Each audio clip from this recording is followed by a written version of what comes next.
Many counselors operate under a strict division of labor. The session itself is spiritual work, but writing the case note is a bureaucratic chore. They might borrow clinical buzzwords to sound professional, or inject heavy drama into their descriptions to validate the severity of the session. This administrative negligence creates a vacuum of accountability. When an unlicensed pastoral counselor casually adopts psychiatric terminology in their official records, they inadvertently assume the legal standards of a licensed psychotherapist, creating massive ethical and legal liabilities if a dispute arises. The DBC 707 syllabus redefines documentation as a rigorous exercise of biblical stewardship. A sound record acts as a bounded witness.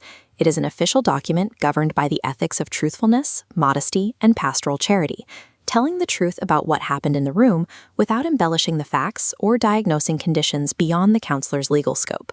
We are going to deconstruct the SOAP note framework as it applies specifically to biblical counseling.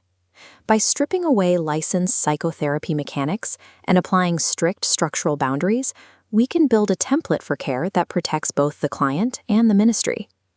Sloppy or dramatized documentation violates the scriptural mandates for honest weights, truthful witness, and integrity of heart. If a counselor fails to record the session with precision, they have failed the basic requirements of biblical ethics. To prevent subjective drift, every official SOAP note must survive a specific stress test. You write the record anticipating 3 potential human readers: the supervisor, the counselee, and the court.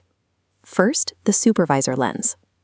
A clinical director reviewing your file must be able to track your theological reasoning, verify your safety assessments, and measure the quality of your interventions based entirely on the text provided. Second, the counselee lens. Clients have legal rights to their own rights. If a counselee reads your vote, they should see a fair summary of the session. They should not encounter language that caricatures their behavior or mocks their struggle. Finally, the court lens. A judge or attorney examining the file must find sober, objective ministry documentation rather than sensationalized, prejudicial, or pseudo-clinical claims. This filter enforces the ethical rule of unnecessary nakedness. Counselors routinely hear highly sensitive information. If a detail is provocative but materially useless for continuity of care, it is excluded from the official file. Filtering notes through these 3 readers purifies the counselor's language. It forces the record to remain modest enough to be safe and precise enough to be useful.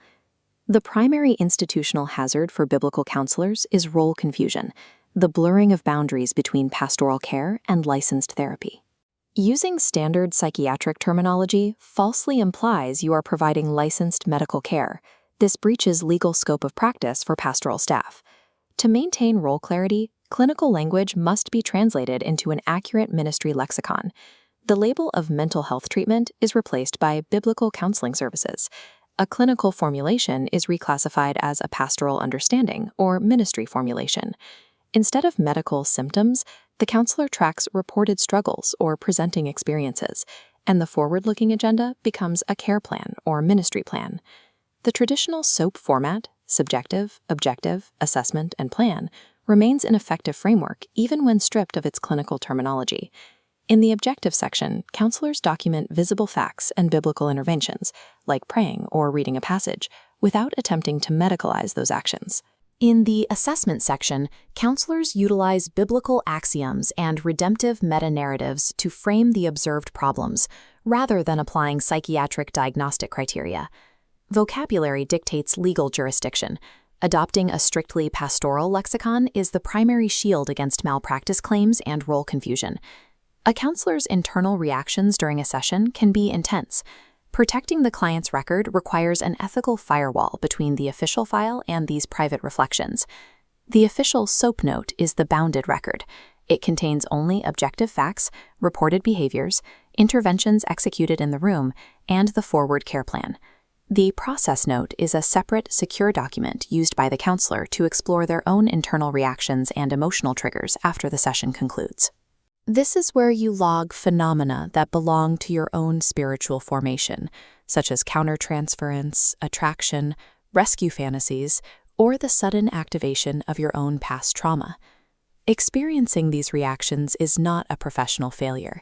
It is a normal component of mature ministry that requires honest supervision. Standard operating procedures require that process notes never merge with the official client file unless a specific internal reaction caused a material action to be taken during the session. Rigorously separating these two documents protects the counselee from the counselor's unprocessed spiritual baggage and maintains the integrity of the official record. Practicum Case 2 demonstrates how this structure handles a high-risk scenario, using strictly pastoral language. In the subjective report, a woman in Maribel-Calcont expresses deep hopelessness, stating, "Sometimes I wish I could just disappear." The counselor records the objective observations: appropriate hygiene, intermittent eye contact, slowed responses, and full orientation to person in place. To manage the risk, the counselor documents that they paused the agenda to question the client directly about any concrete plan or intent to harm herself. The note details the safety interventions executed: contacting the spouse with consent, limiting access to medication, and reviewing emergency contact steps. The assessment and plan frame the struggle through themes of isolation and false beliefs of abandonment, followed by a concrete plan for a next-day check-in. While the counselor might have felt a deep fear of failure or personal panic during this crisis, those feelings belong exclusively in the private process note. The official SOAP note remains entirely devoid of the counselor's personal anxiety regarding the client's safety. Documenting risk in this context demands hyper-objective reporting of the specific actions taken, avoiding any attempt to diagnose the clinical severity of the psychiatric state. By filtering out caricatures, maintaining role clarity, and isolating their own personal triggers, the counselor ensures the record remains a truthful witness. This technical precision protects the counselee from the counselor's own emotional biases, functioning as a practical act of love. This structure serves two primary functions. It shields the ministry from liability and ensures the individual receives a reliable continuity of care. The defense against malpractice is found in administrative discipline, resisting moral grandstanding, manipulative phrasing, and false certainty in written assessments. Achieving the bounded witness is the standard of excellence for graduates of the Restoring Hope School of Biblical Counseling. In the intersection of clinical structure and theological insight, the SOAP note honors the counselee and proves that the Word of God is sufficient to address human suffering responsibly.